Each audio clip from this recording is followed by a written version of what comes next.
Madame Guirardi. Donne pouvoir à Madame Bérard. Monsieur Lebert. Madame de Valence. Monsieur Chauvelat. Donne pouvoir à Monsieur de Saint-Cernin. Monsieur Léonie. Monsieur Trouillas. Donne pouvoir à Madame Jour. Monsieur Reynaud. Donne pouvoir à Monsieur Campus. Madame Giantelli. Monsieur Tandy. Monsieur Gutiérrez. Madame Jouve. Monsieur Campus.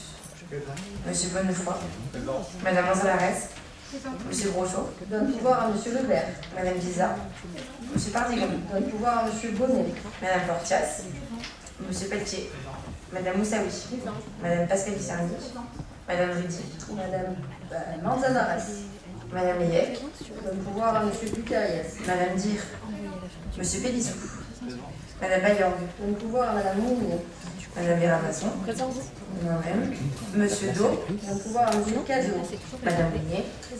Monsieur Poussef. Présent. Madame Roussel. Madame Savarly. Monsieur Lavaran. Monsieur Leroy. Présent. Madame Brunel. Donne pouvoir à Monsieur Leroy. Monsieur Dehaubeda. Et Monsieur de Valence. Présent. Madame Mouscouti. Présente. Le quorum étant atteint, peut pas avoir deux pouvoirs. le conseil municipal est valablement délibéré. Alors on va adopter le procès-verbal de la séance du premier. Est-ce qu'il y a des observations? L'observation, il est alors adopté. Compte rendu des décisions, c'est la partie de l'ordre du jour. Est-ce qu'il y a des observations? Pas d'observation. Nous allons donc commencer les délibérations. Alors la première délibération, c'est la 1.01, c'est le remplacement sur un emploi permanent de juriste au sein du service des marchés, de la direction générale, de la direction des services techniques et recours à un agent contractuel.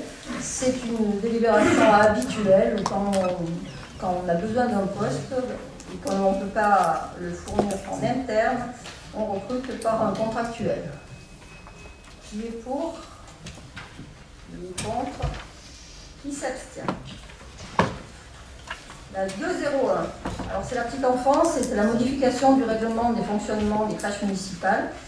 Alors la CAF a demandé à ce qu'on modifie les règles définitives au congé déductible posé par les parents.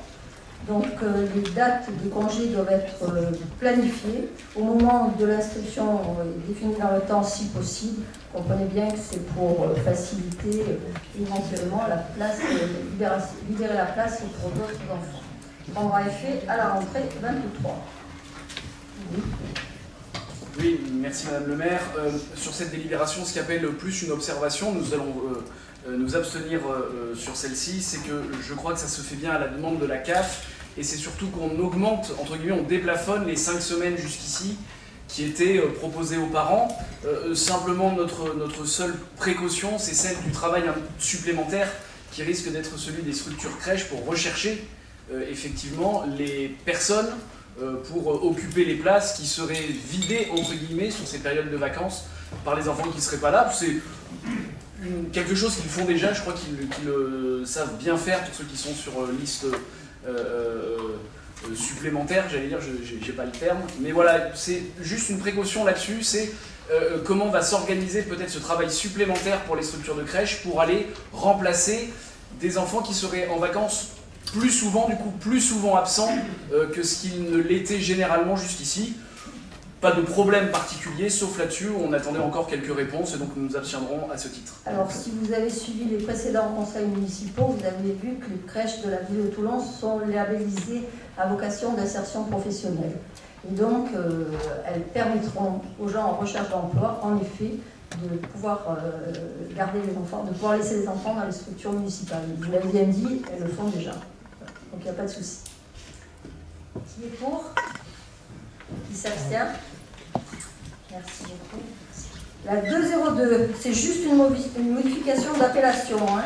En fait, les relais assistantes maternelles, c'était des RAM.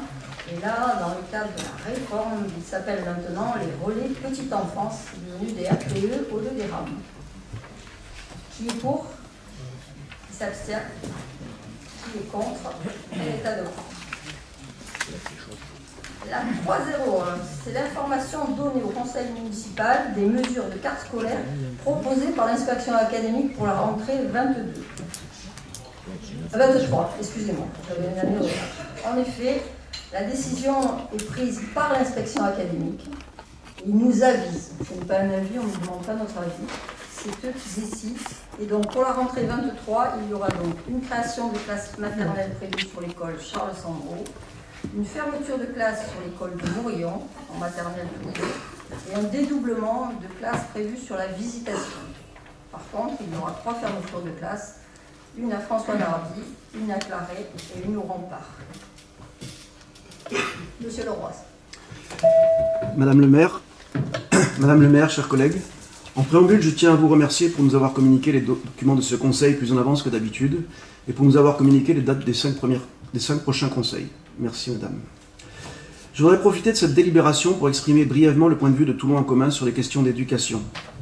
Dans cette première délibération, vous nous demandez de prendre acte des décisions de l'inspection académique au sujet de la carte scolaire et de permettre à madame le maire de rendre effective cette décision. Nous ne voulons en aucune manière cautionner des fermetures de classes qui impactent le département dans son ensemble, vu la répartition départementale des postes, alors que le taux d'encadrement dans le Var est l'un des plus faibles de France.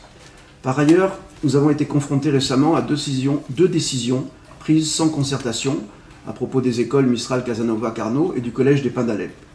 La mobilisation des parents et professeurs a entraîné une concertation en cours pour ces 2 décisions.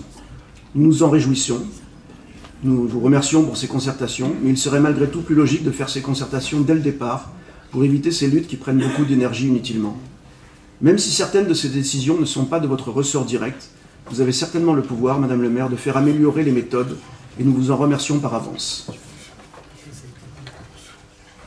Merci beaucoup, monsieur Leroy. Alors, je vais vous dire d'abord, l'inspection académique, c'est elle qui décide. Ils ne nous demandent pas notre avis. Par contre, vous n'êtes pas sans ignorer qu'en effet, il y a plus de 73 600 enfants en moins maintenant à l'école, dans les circuits élémentaires. C'est pas une nouveauté. Moi qui suis en charge de la petite enfance, on l'avait constaté, puisque maintenant le taux de naissance est à 1,80, alors qu'il était à plus de 2 dans les années 2015. Vous pouvez regarder autour de vous, comptez les familles qui ont plus de 3 enfants ou plus de 2 enfants. Voilà. On voit ce que ici. Voilà. Donc c'est vrai qu'on discute. C'est vrai que l'année dernière, déjà, l'inspection académique m'avait demandé mon avis. Et c'est vrai que nous, l'avis qu'on donne, c'est quand il veut ouvrir une classe, savoir si on a les bâtiments nécessaires. Et quand il veut fermer, c'est lui qui décide. Alors après, vous reprenez, vous dites qu'on a le taux d'encadrement le plus faible. On est à 13 400 enfants sur la ville de Toulon. On est à 650 classes et on a une moyenne de 20 enfants par classe. Donc il ne faut pas prendre des généralités nationales pour ce qui se passe à Toulon. Je parlais du département. Quant à la concertation sur les écoles Casanova, Mistral et Lazare Carnot, si vous regardez bien la délibération, il y a une fermeture de classe à Nardi, il y a une fermeture de classe à Claret, qui est à 200 mètres de l'école Casanova. Donc peut-être qu'il faudra qu'on se pose la question où, en effet, et on va le faire, puisqu'on va retravailler la carte scolaire, que les parents respectent la carte scolaire. Est-ce qu'on veut de la mixité ou est-ce qu'on n'en veut pas? Est-ce qu'on veut des écoles ghetto ou est-ce qu'on n'en veut pas? Voilà. Donc c'est un peu dommage, Les parents doivent respecter la carte scolaire. Et la carte scolaire étant votée maintenant au département, nous allons travailler ensemble sur la carte scolaire de la ville de Toulon. Merci. Monsieur. Oui, je vous remercie. Effectivement, ce n'est pas un avis, c'est une information qui nous est donnée, donc nous prendrons acte de la communication de cette information. Lors de la commission ressources, dans les questions que j'avais pu poser, j'avais souhaité avoir des documents issus de l'inspection académique qui expliquent de manière... Il faut leur demander. Pardonnez-moi. Demandez à l'inspection académique. Siégeant au conseil municipal, recevant une information au titre du mandat municipal, je crois de l'ordre de la bonne tenue de notre travail municipal, de le solliciter au moment où on nous expose une délibération. Et je ne vous fais pas grief du tout de ne pas m'avoir communiqué ce que l'inspection académique ne vous a pas transmis. Et donc permettez-nous juste de dire qu'il nous semble étrange, de la part de l'inspection académique, pas du tout de votre part, qu'aucune étude d'impact soit fournie à la ville de Toulon. Encore une fois, il n'y a pas là, dans mon propos, une critique à votre égard, à l'égard de la majorité. Je vais en avoir tout à l'heure sur d'autres délibérations. Mais là-dessus, c'est une première observation.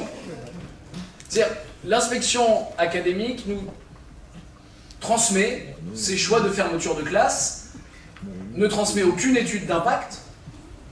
Oui, alors on en est parce qu'ils en ont une. Aucun seuil.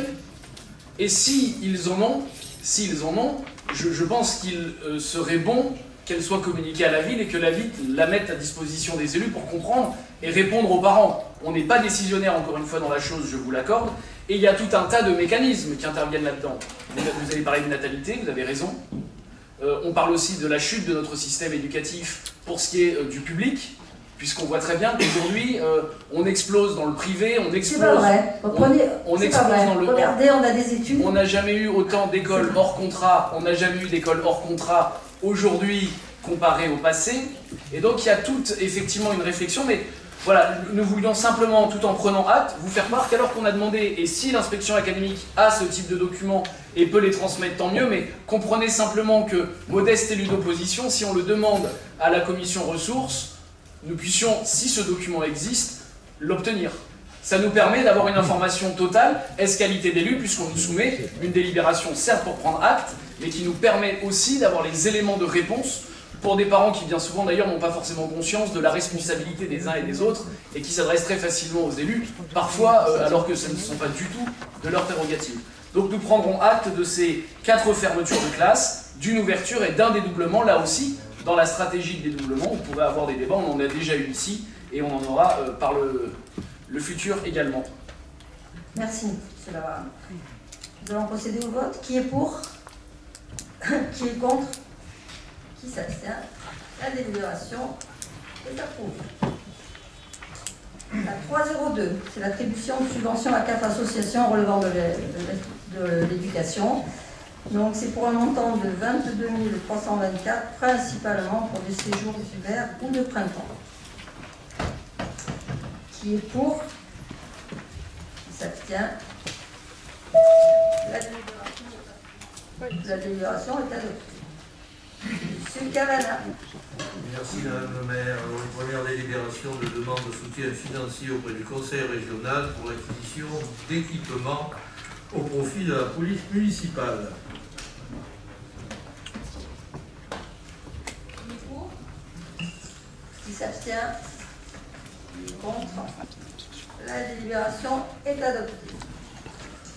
Deuxième demande de soutien financier, toujours auprès du Conseil régional dans le cadre de son dispositif de communes d'abord. Il s'agit de cofinancer la réhabilitation d'un bâtiment qui est attenant au stade Fernandez. Qui est pour? Qui s'abstient? Qui est contre? La délibération est adoptée. La suivante. Toujours une demande de soutien financier, cette fois-ci auprès de la Fédération française de football, pour nous aider dans la construction ou la rénovation d'équipements. Au cas d'espèce, à la Beaucaire, à Sainte-Luce et au stade Est-Public. Qui est pour? Qui est contre? Qui s'abstient? La délibération est adoptée. Encore une demande de soutien financier, cette fois-ci auprès de l'Agence nationale du sport, dans le cadre d'un programme intitulé 5000 équipements sportifs de proximité. Et nous avons 4 opérations qui sont éligibles à ce soutien financier. Qui est pour? Qui est contre? Qui s'abstient? La délibération est adoptée. La 05. Demande de soutien financier auprès du Fonds interministériel de prévention de la délinquance.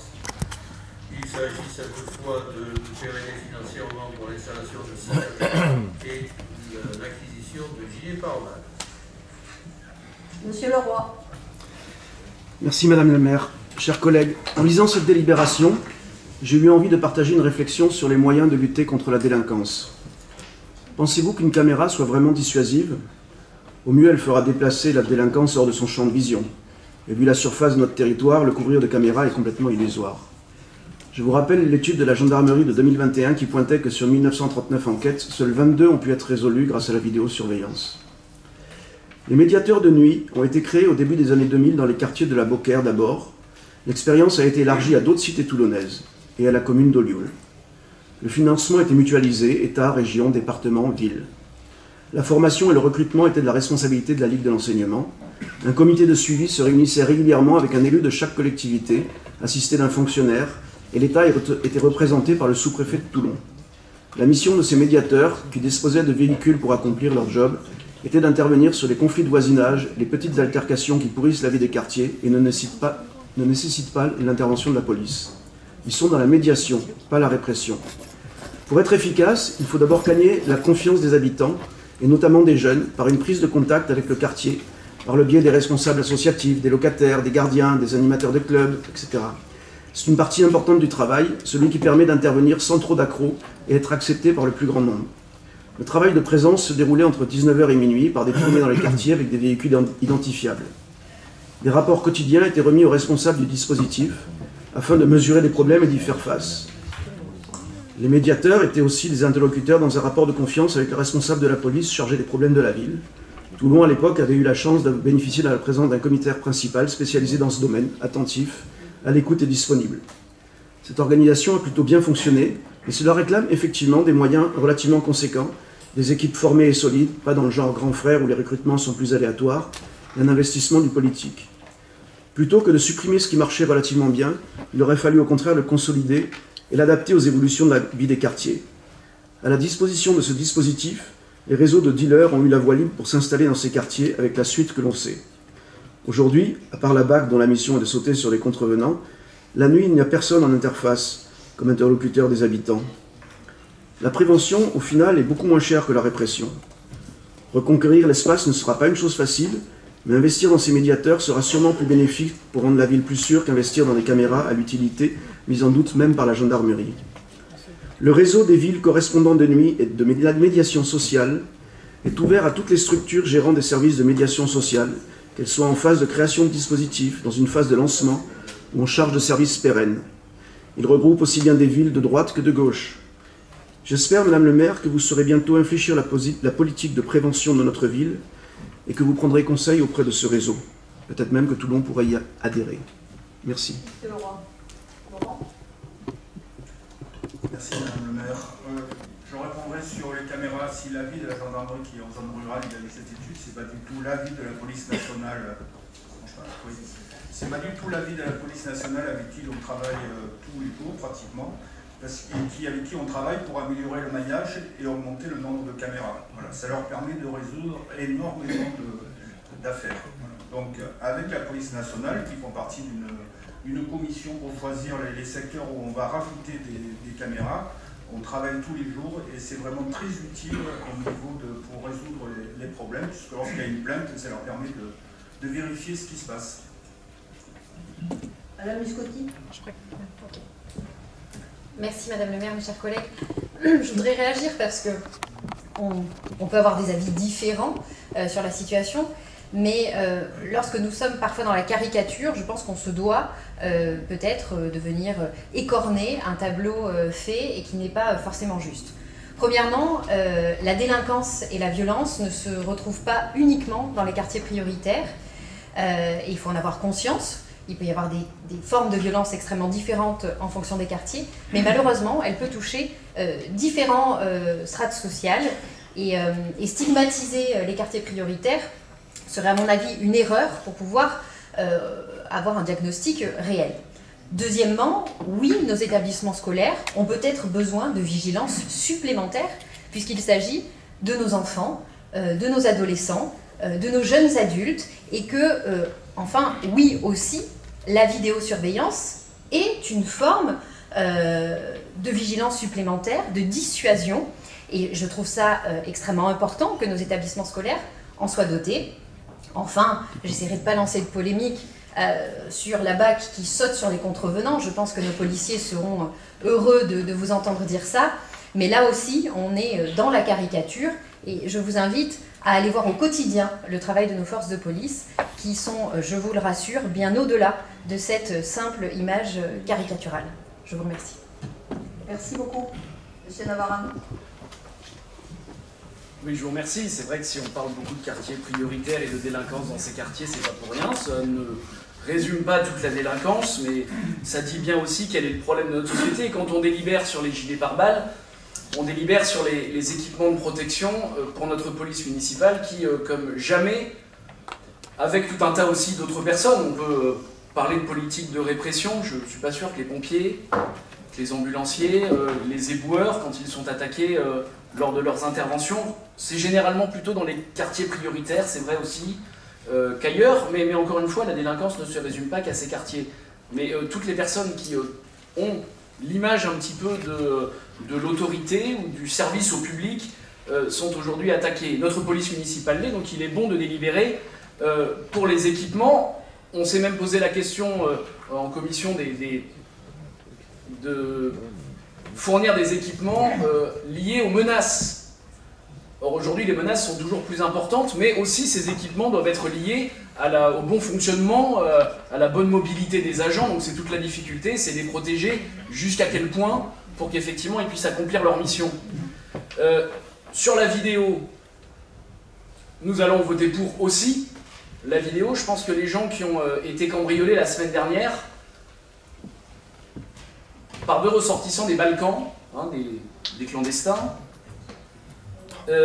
qui ont été interpellés grâce à la vidéosurveillance, sont plutôt satisfaits, comme je crois les centaines de Toulonnais pour lesquels les affaires de vol, d'agression, d'attaque, de menaces ou d'intimidation peuvent être,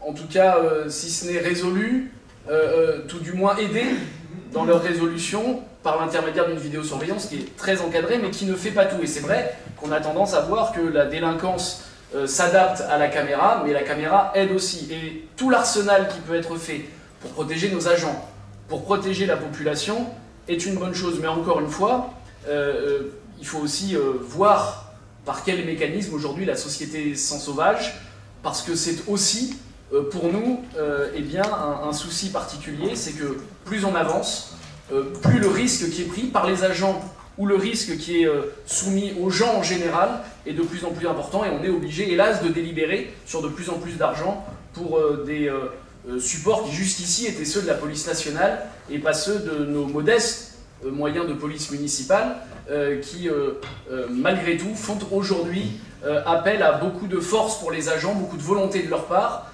et une hiérarchie qui les encadre, je crois, de bonne manière. On a tendance à souvent critiquer, mais je crois que pour ce qui est de nos forces de police, ils prennent quand même plus de coups dans la figure et de crachats, quand ça n'est pas physique, c'est au moins moral, que je crois que ce soutien que nous devons leur apporter doit être plein et entier. Je ne m'attendais pas à une aussi longue discussion sur les caméras. Mais enfin. Merci. Qui est pour? Qui s'abstient? Qui est contre? La délibération est donc adoptée. Voilà, c'est 06.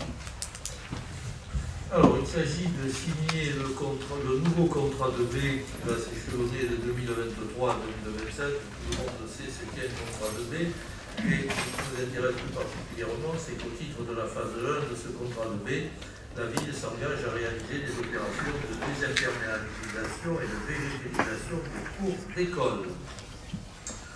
Aujourd'hui, ce sont 4 écoles qui sont visées: Longue-Pierre, Fort-Rouge, Saint-Roch, Murer, et bien évidemment, d'autres écoles font l'objet de réflexion et il y a des projets en cours pour justement remplir un calendrier futur pour ce type d'opération.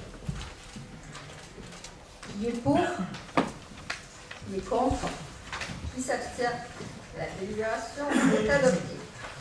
Alors, pour la prochaine délibération, Madame Brunel, M. Maël, M. Moreno, Madame Di, Madame Turban, M. Charton, Madame Lisa, Madame Moussaoui, M. Pardigon, Madame Muscotti et moi-même ne participent pas au vote.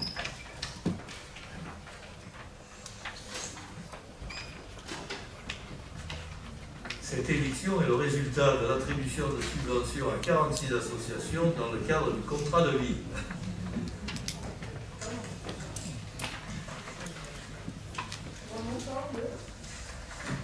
Pour un montant de 839 500 €.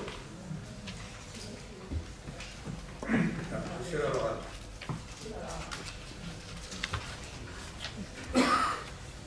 Je vous remercie. Merci. En préambule, je vais intervenir sur un sujet Qui relève de la commune, j'espère. qui relève de la commune, qui relève des subventions, et sujet qui toujours fait sortir de leur gonds un nombre assez réduit de personnes, mais tout de même, c'est une subvention à une structure qui s'appelle le planning familial. Je tiens d'abord à rappeler, du coup, en préambule, que chaque individu, et alors ça, c'est pas du tout discutable, je crois, de notre ensemble, a le droit au respect de la dignité de sa personne. Mais nous est proposé au vote une subvention pour le planning familial liée à son action sur les discriminations LGBTI+, QU, A, ABCD, enfin voilà. Je voudrais commencer cette intervention par vous poser une question sur la campagne liée à ce sujet-là, du planning familial. Au planning, on sait que des hommes aussi peuvent être enceints. Original, habile, ou plutôt très étrange à nos yeux. Vous avez sûrement entendu parler de wokisme. Est-ce que... Je vais demander de rester dans le communal, s'il vous plaît. Mais, pardonnez-moi, mais puisqu'on verse une somme à cette association sur les actions liées à ce sujet-là particulièrement, pardon, c'est ce qui est listé, hein, je voudrais savoir si la majorité municipale est d'accord, comme le planning, sur le fait que des hommes aussi peuvent être enceints. On est en démocratie, chacun pense ce qu'il veut. C'est très bien, mais l'argent public, c'est pas le vôtre, c'est celui des Toulonnais, et simplement que sur ce sujet-là, on cherche peut-être à tirer un consensus. Je dis tout de suite que les attaques, peu importe d'ailleurs l'origine, même la nationalité, notre famille politique a sur la question de l'immigration une position bien arrêtée, mais les individus ont chacun droit au respect de leur dignité. Et donc je parle bien là pour ce qui s'appelle les actions sur les LGBTI+, parce que moi j'ai cherché à chaque fois les dénominations, hein, et en fait on ne s'en sort plus parce qu'il y a tout un tas d'acronymes, de termes, d'ailleurs que j'ai moi-même eu du mal à comprendre. Mais donc on verse de l'argent à cette structure qui a d'autres actions qui ne forment pas l'objet de mon intervention.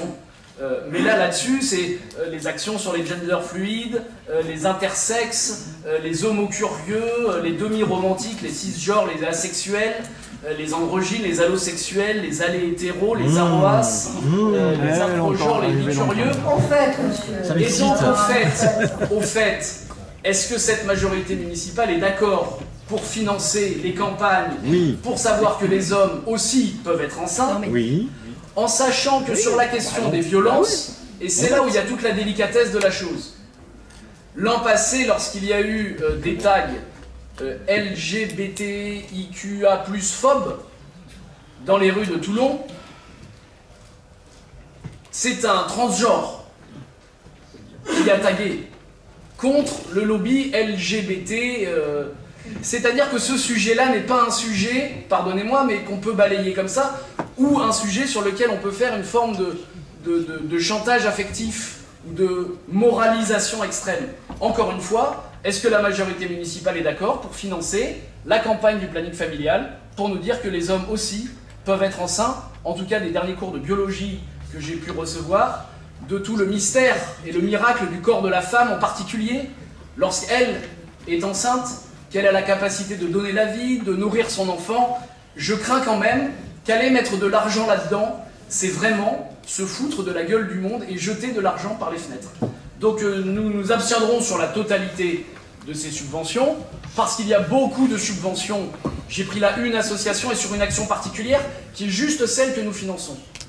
Beaucoup d'autres associations n'ont pas de sujet discutable. Mais là-dessus, nous partons plutôt du principe qu'une subvention pour nous dire que les hommes aussi peuvent être enceints, c'est jeter de l'argent par les fenêtres et répondre à une idéologie aujourd'hui qui s'appelle le wokisme et qui constitue un nouvel ordre moral, une fragmentation de la société qui, à nos yeux, devient un peu folle. Pardon, mais pour nous, non. Seules les femmes peuvent être enceintes et il n'y a pas besoin de mettre de l'argent là-dedans. On a bien compris, mais comme vous l'avez dit vous-même, le planning familial L'action n'est pas seulement celle-là, il y a de l'accueil, il y a de l'écoute, il y a de l'orientation. Sur les LGBTI+, reprenez le tableau ou alors on vous a trompé dans le tableau. Vous l'avez dit vous-même. Madame Biscotti. Merci, Madame le maire. Bah, effectivement, moi non plus, je ne pensais pas qu'on aurait beaucoup de débats sur ce type de délibération. Mais à un moment donné, c'est compliqué de rester silencieux face à ce type de propos. J'ai envie de dire au Rassemblement national, bienvenue dans la réalité. Et oui, dans la réalité, il n'y a pas que des personnes hétérosexuelles. Et c'est ainsi. Et lorsqu'on défend la République, on doit aussi se donner en capacité de protéger l'ensemble de nos individus, quelle que soit leur orientation sexuelle. Pour rappel, les chiffres sont stabilisés pour début 2022. Il y a plus de 3800 atteintes sur les personnes qui ont une orientation sexuelle différente que l'hétérosexualité. C'est une augmentation de 28% d'agressions sur ces publics-là. Donc il y a un véritable problème. Donc oui, nous devons donner les moyens à nos associations compétentes à la matière de faire de la prévention, accompagner au mieux ces publics-là et le reste de la société. Merci beaucoup. Il n'y a pas une autre association qui nous dirait que les hommes peuvent... Enfin, qui ne dirait pas que les hommes peuvent être enceintes. Moi, j'ai rien contre tout ce que vous avez dit. Ils peuvent. Bah, les hommes peuvent être enceintes. Merci. Une femme qui devient homme peut donner la vie. Elle n'a pas d'utérus. Eh ben... Si, bon. Bah si, elle a un utérus. Et oui.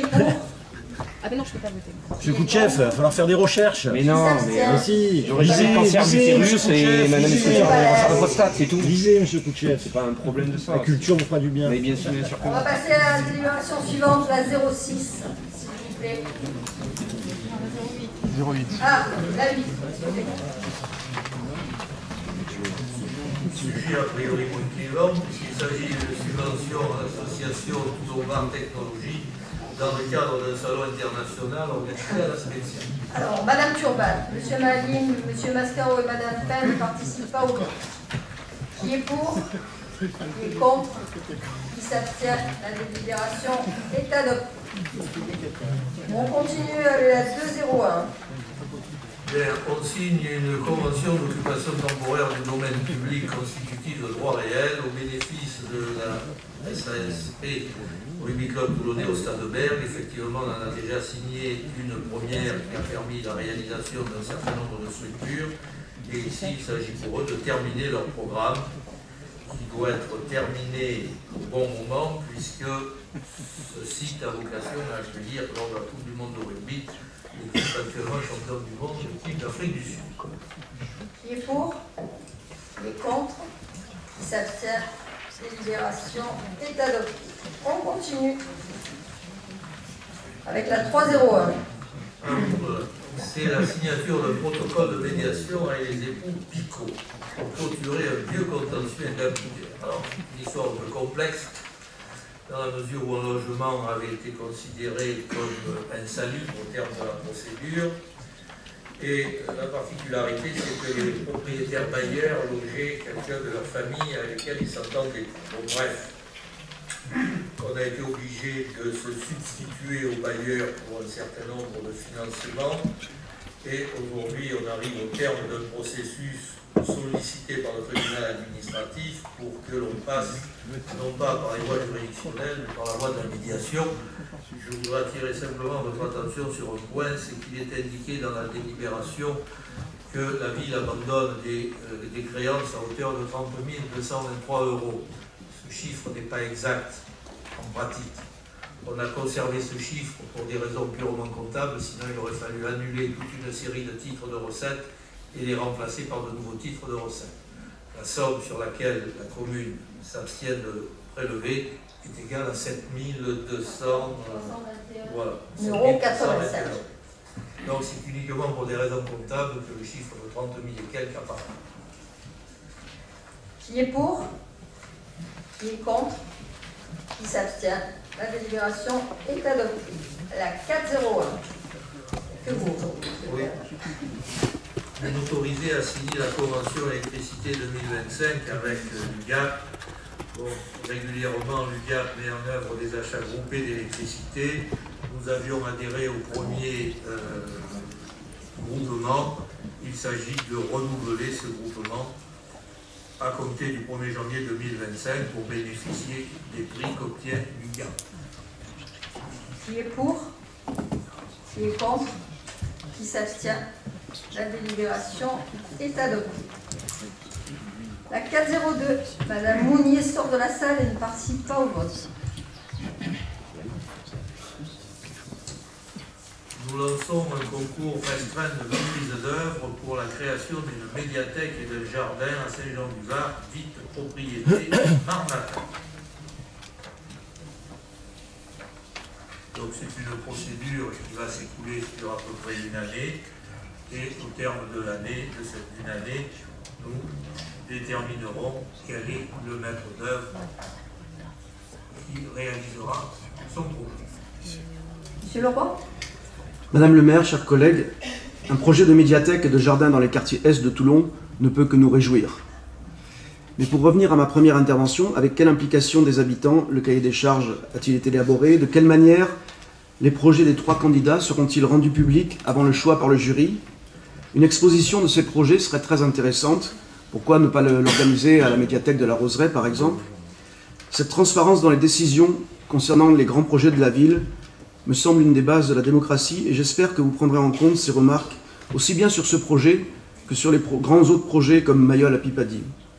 Je renouvelle par ailleurs mon souhait d'être impliqué, même de manière purement consultative, aux décisions concernant ces projets d'urbanisme. En tant que nouveau maire de Toulon, première femme élue à la tête de la ville, je pense que vous avez l'occasion et peut-être même le souhait de changer certaines pratiques, et je vous en remercie par avance. Alors, s'agissant de ce qui va nourrir et de ce qui a nourri le cahier des charges, d'abord on a pris un programmiste spécialisé pour analyser les besoins, et ensuite nous avons consulté les équipes de la bibliothèque et nous avons pris en compte l'expérience de Chalut. Donc en amont, il y a toute une réflexion, toute une concertation avec les professionnels de ce type de structure qui a été réalisée. Maintenant, s'agissant de ce que vous demandez en aval, je suis désolé de vous dire que la plupart de ce que vous avez souhaité n'est pas possible. Je ne peux pas vous faire siéger au sein de la commission d'appel d'offres qui va analyser les dossiers. C'est interdit. Ah oui, c'est interdit. Ben, écoutez, je vais vous passer l'article du Code de la commande publique qui liste les personnes qui siègent dans un jury de concours. Je ne peux pas faire visiter à la moitié de la ville les esquisses qui seront données. Il y a pourtant des concours où on voit les esquisses des différents projets qui sont publiés. C'est fini. Ce ne sont pas des procédures publiques. Puisque nous-mêmes ne connaissons pas, dans le cadre de concours, on ne connaît même pas le nom des auteurs des esquisses. C'est anonyme. Que ce soit anonyme est tout à fait juste. Mais je ne peux pas vous faire siéger dans la commission, dans le jury concours. Alors, puisque le Code de la commande publique donne exactement le contenu des membres, enfin la liste des membres du jury concours.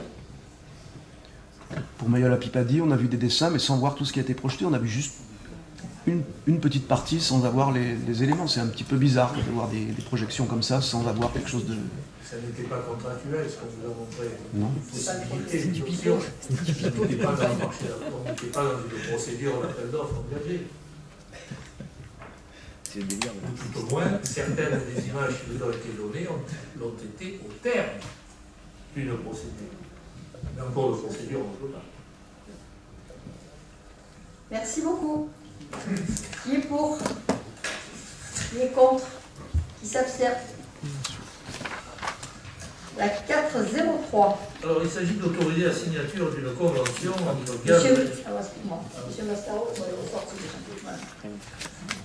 GRDF, Atlantique et la ville de Toulon.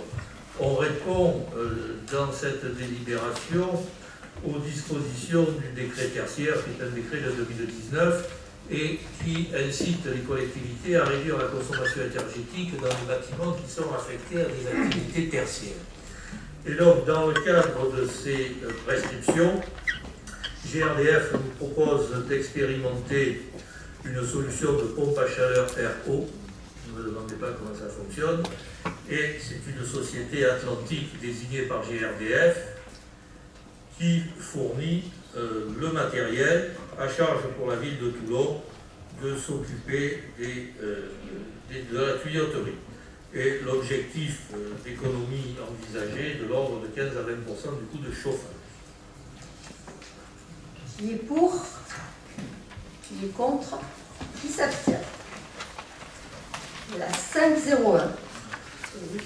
Alors, Mme José Massy, exerçant actuellement les fonctions de maire, il s'agit de la remplacer au sein du comité local de la Caisse des écoles. Si tout le monde en est d'accord, nous pouvons procéder à la désignation de ces remplaçants à main levée. Alors, qui est pour? Qui est contre? Qui s'abstient? Et donc, On vous propose Mme Mondonne et M. Cazot. qui est pour? Qui est contre? Qui s'abstient? Toujours pareil, la modification des délibérations, toujours pour la même. Voilà, pour les commissions organiques. Et il s'agit de désigner M. Christophe Moreno en lieu et place de Mme José Massy. Alors, Aussi, si tout le monde en est d'accord, on peut voter à main levée. alors, qui est pour? Voter à main levée. Qui est contre? Qui s'abstient? Qui est pour désigner M. Christophe Moreno? Qui est contre? Qui s'abstient? Et enfin, même chose pour le conseil d'administration de l'association des centres sociaux. Qui est pour désigner à main levée? Qui est contre? Qui s'abstient? Et désigner donc Mme Valérie Mondonne. Qui est pour? Qui est contre? Qui s'abstient? Merci beaucoup, Madame Lévy. Oui, merci Madame le maire, mes chers collègues. La SRL Jabbar a fait une proposition d'acquisition pour 2 immeubles situés 15 et 17 rue Pomme de Pin pour un prix total de 246 000 €, soit légèrement au-dessus de l'estimation des domaines. Ces 2 immeubles étant en très mauvais état, murés en grande partie et seront réhabilités par l'acquéreur. Qui est pour? Qui est contre? Qui s'abstient? La 0202.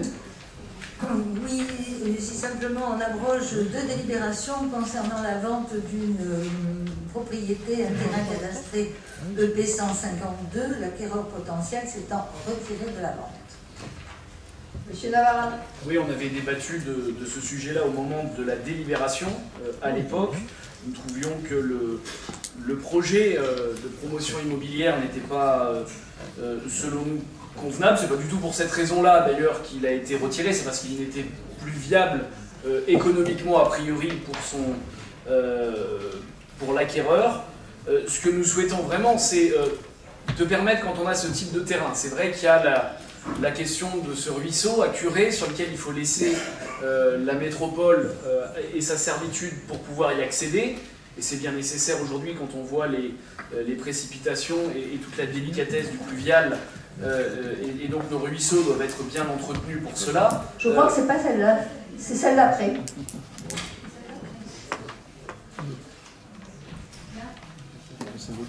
Oui. Excusez-moi, je pense que c'est bien celle-là.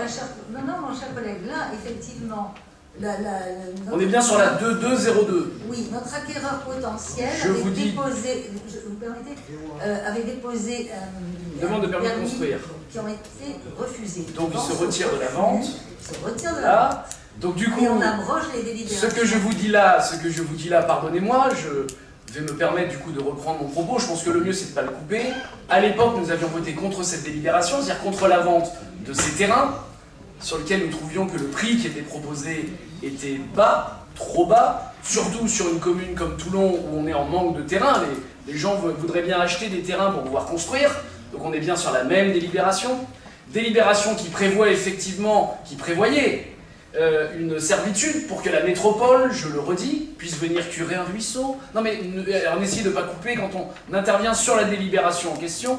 Et donc, j'en viens à mon propos, ce que nous souhaiterions, ça soit que pour la vente qui intervienne, comme on l'avait dit à l'époque de la première vente, on ait une opération financière qui soit plus intéressante pour la ville, peut-être moins pour le promoteur, voire que nous ayons la capacité de lotir nous-mêmes afin de permettre à des gens qui cherchent des terrains, il y en a beaucoup à Toulon, de pouvoir acquérir une parcelle. Or sur ce terrain, on est en capacité de faire au moins 3 parcelles, puisque c'était le projet, encore une fois, peut-être moins rentable pour un promoteur immobilier, mais je pense tout à fait louable pour un acquéreur individuel.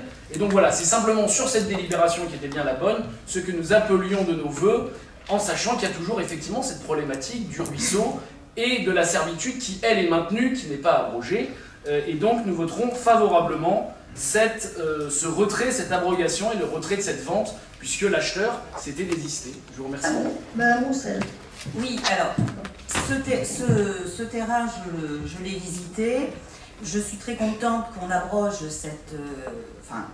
que cette délibération, on abroge cette délibération. C'est une très belle parcelle. C'est vrai que je pense que, avis aux amateurs, si vous remettez en vente, je pense en effet que faire 3 constructions sur ce terrain, c'était pas raisonnable. C'est vrai qu'il y a une servitude pour TPM pour aller curer le ruisseau. Ce que j'ai pu remarquer en interrogeant un peu les gens du secteur, c'est que cette servitude, enfin ce terrain-là sert souvent aux gens qui prennent le bus, qui s'arrêtent, notamment les enfants du collège du Panelep, qui prennent le bus de 36 et qui, utilisent ce terrain pour aller vers la colline Saint-Pierre. Voilà, c'est un raccourci qui pourrait peut-être servir aussi de prolongation à la coulée verte, c'est peut-être à étudier. Il y a peut-être quelque chose à faire sur ce secteur. Voilà ce que je peux vous dire. Merci beaucoup. Bon, je pense qu'on a évoqué ce sujet lors de la commission et pour répondre à M. Namaran, la ville n'a pas vocation à être promoteur immobilier. Donc je pense que lorsque bon nous semblera et lorsque les questions juridiques seront réglées, notamment, vous avez raison, alors c'est vrai, mais c'est très subsidiaire, là pour la délibération en question de la servitude, nous remettrons ce terrain à la vente. Merci Geneviève. Nous allons procéder au vote. Qui est pour? Qui est contre? Qui s'abstient? La délibération est adoptée. Geneviève, on continue. Oui, alors effectivement, c'est la 2203, c'est la gestion des eaux pluviales qui relève de la compétence métropolitaine et la métropole propose d'acquérir une parcelle traversée dans toute sa longueur par une réalisation d'eau pluviale, c'est une cession à l'euro symbolique. C'est la parcelle AX 80. Qui est pour? Qui est contre? Qui s'abstient? La délibération est adoptée. La 204. Oui, c'est simplement la modification de divers procès-verbaux de transfert de biens à la métropole pour prendre en compte diverses modifications dont la liste est indiquée sur le projet de délibération. Qui est pour? Qui est contre? Qui s'abstient? La délibération est adoptée. Monsieur Tenguy, pour la culture. Madame le maire, mes chers collègues, il s'agit de renouveler en fait la signature d'une convention de partenariat entre nous-mêmes et le conservatoire. Le conservatoire dépend intrinsèquement de TPL pour les collaborations entre ce bel organisme d'apprentissage de la musique, du théâtre, de la danse et du cirque, et puis les installations de la médiathèque. On propose, puisque l'actuelle convention arrive bientôt à son terme, elle a donné toute satisfaction. On propose pour un renouvelable de 3 fois. Qui est pour? Qui est contre? Qui s'abstient? La délibération est adoptée. Monsieur Jérôme. Merci Madame le maire. Ce projet de délibération a pour objet 6 demandes de remise spacieuse pour un montant de 500 000 €. Qui est pour? Qui est contre? Qui s'abstient? La délibération est adoptée. Monsieur Mahali. Oui, merci Madame le maire, mes chers collègues. Il s'agit d'attribuer des subventions dans le cadre de la campagne de ravalement de façade obligatoire 2016-2021, notamment pour le 29 rue Giméli. Il s'agit d'une subvention complète et également pour le 14 place Puget, et le 7 rue de l'Orbe. Il s'agit là de compléments de subvention. Qui est pour? Qui est contre? Qui s'abstient? La délibération est adoptée. Monsieur de Saint-Sernin. Madame le maire, chers collègues, il s'agit dans cette délibération de la signature d'avenants aux conventions de partenariat sur les programmes Wattie à l'école et Nauti à l'école, des programmes de sensibilisation des enfants Dans le cadre du programme Boîtier à l'école, en fait, c'est une reconduction pour 1 an de ce programme, avec du coup une participation de la ville pour un montant de 7 392 €. Dans le cadre du programme Mobilier à l'école, c'est simplement un petit décalage parce que le programme avait démarré un petit peu en retard. Et donc, il n'y a absolument aucune participation financière de la ville pour la prolongation de ce programme. Qui est pour? Qui est contre? Qui s'abstient? La délibération est adoptée. Madame Mondonne. Merci Madame le maire. Il s'agit avec cette délibération d'attribuer des subventions à différentes associations relevant de la jeunesse pour 6 associations d'un montant global de 18 500 €. Ce sont essentiellement des reproductions, sauf pour l'association Protac qui nous propose une journée supplémentaire au mois de septembre, tournée sur l'Intergé, sur les gestes vidéo, premier secours au Palais des Sports. Voilà, donc on a donné un suite favorable à cette demande. Qui est pour? Qui est contre? Qui s'abstient? La délibération est adoptée. Valérie. Merci Madame le maire. Dans la continuité de ce que l'on propose dans le cadre de tout le destination adolescents, chaque année, vous savez que nous proposons des séjours de 5 jours, 4 nuits, pardon. Là, il s'agit de 4 séjours. Cela va correspondre en moyenne à 120 adolescents qui y seront inscrits. Donc, nous avons donné une suite favorable pour un montant de 46 811 € à 2 associations, pardon, la FOL et le départ. Qui est pour? Qui est contre? Qui s'abstient? La délibération est adoptée. Monsieur Bonnet.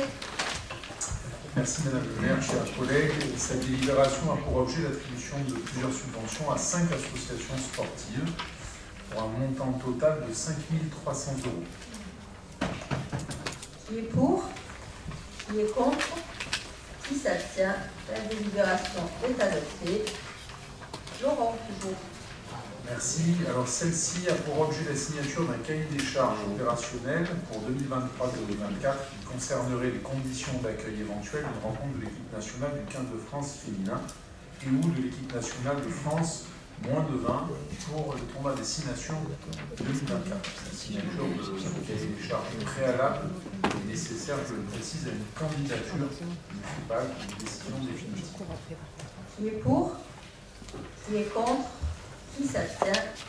La délibération est adoptée. Monsieur Morano. Oui, merci Madame le maire. Il s'agit dans le cadre du FISAC Centre-Ville de vous proposer d'accorder 22 subventions pour des commerçants pour un total de 25 802 €, soit 60 centimes. Qui est pour? Qui est contre? Qui s'abstient? Merci beaucoup. La délibération est adoptée. Martine. Merci Madame le maire, mes chers collègues. C'est une signature d'une convention entre la ville de Toulon et le Centre communal d'action sociale pour la réalisation d'enquêtes sociales relatives à la prise en charge de l'inhumation des personnes dépourvues de ressources finances sous condition du Code général des collectivités territoriales. Je demande que le maire ou à défaut, le représentant de l'État dans le département pourvoie d'urgence à ce que toute personne décédée soit ensevelie et inhumée décemment sans discrimination de culte et de croyance. Qui est pour? Qui est contre? Qui s'abstient? La délibération est adoptée. Et avant d'en terminer, il y avait 2 questions orales de M. Navaral. Donc la première question, c'était depuis 2019, la ville n'organise plus les festivités propres à la Saint-Pierre, patron des pêcheurs, fêtées le 29 juin ou le dimanche suivant.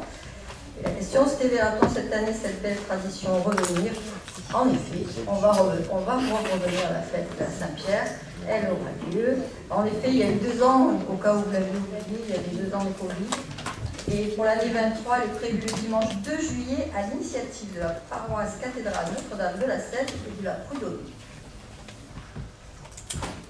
Je vous remercie. Pour la suivante, j'aimerais bien avoir un propos. À la base, en fait, les questions, on vous les envoie, mais ce sont des questions orales. Pardonnez-moi. Excusez-moi. Pas de souci, mais sur la Saint-Pierre, vous aviez mieux résumé ma pensée que moi-même. Mais sur la suivante, je vais me permettre de... J'ai dû faire un peu plus court, en effet. Je vous laisse poser la deuxième. Qui ne regarde pas la commune, qui regarde le département. Et merci.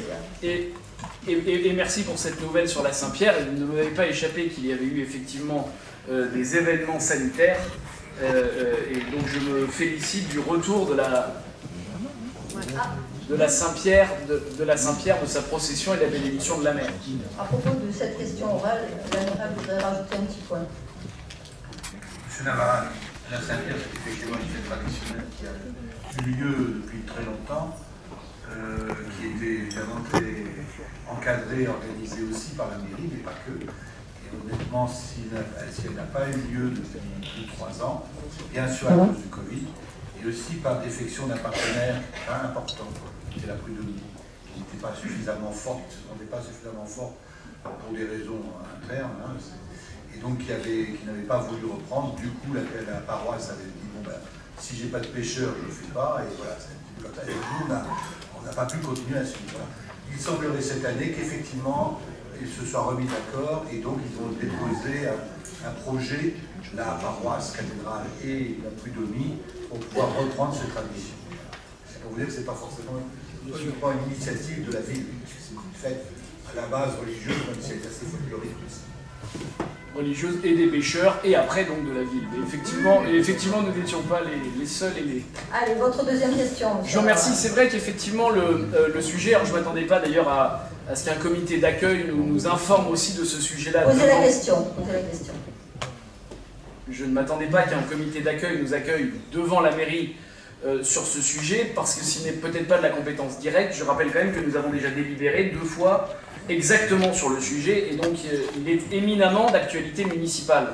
Le collège des Pins d'Alep devait être détruit et reconstruit. En attendant, la ville avait mis à disposition des terrains, dont un que nous avions acheté spécifiquement pour cela, encore qu'il y ait aussi un projet qui fera suite à ce qu'on pensait être le lieu d'installation du collège provisoire. Aujourd'hui, les parents sont inquiets.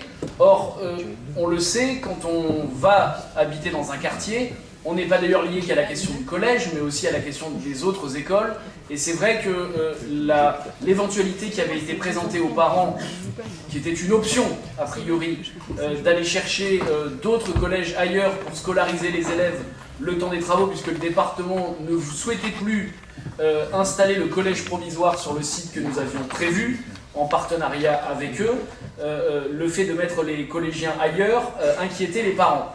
Ce que nous souhaiterions aujourd'hui, parce qu'il y a aussi, pardonnez-moi, mais vous-même d'ailleurs, des conseillers départementaux de la majorité qui ont voix au chapitre et qui se doivent de prendre une position publique pour donner leur avis, si ce n'est sur ce que sera la décision du conseil départemental, quelle est la position de la ville de Toulon sur le sujet, encore une fois, qui a mis la main à la poche avec d'autres ambitions derrière sur les terrains pour le collège provisoire, mais aussi sur la question de la stratégie qu'on a à l'égard des parents qui peuvent avoir des enfants dans des classes et dans des sections différentes, et notamment dans les écoles de la ville. Donc voilà, est-ce que ce que l'on entend, c'est-à-dire que finalement les travaux se feraient pour la construction d'un nouveau collège sur le terrain de sport, est une option que l'on peut présenter aux parents pour les rassurer? Et deuxièmement, est-ce que la ville entend bien maintenir cette position pour que le conseil départemental, ce coup-ci, acte que les travaux se fassent comme ça, pour régler une fois pour toutes les inquiétudes? Je vous remercie. Je pourrais vous répondre que notre règlement intérieur limite les questions orales des membres du conseil municipal aux strictes questions d'intérêt communal, et que votre question, comme je vous l'ai dit en préalable, n'entre pas dans cette catégorie. Sauf qu'on a acheté des terrains pour ça. C'est moi qui parle. Bah oui, mais c'est pas la peine de... Je vous indiquerai toutefois, laissez-moi finir s'il vous plaît, la construction d'un collège et ses modalités de prise en compte des collégiens ressortent du strict domaine du conseil départemental. La ville de Toulon, dès le début de ce dossier départemental, a proposé les terrains de la Casa d'Italia pour accueillir un relogement provisoire de cette structure le temps des travaux. Cette proposition est maintenue et confirmée auprès du conseil départemental qui examine actuellement tous les scénarios possibles pour cette opération. Le mode jeune devrait nous permettre d'avoir plus de visibilité sur ces différentes options. Je vous en remercie. Je vous remercie pour la tenue du conseil municipal.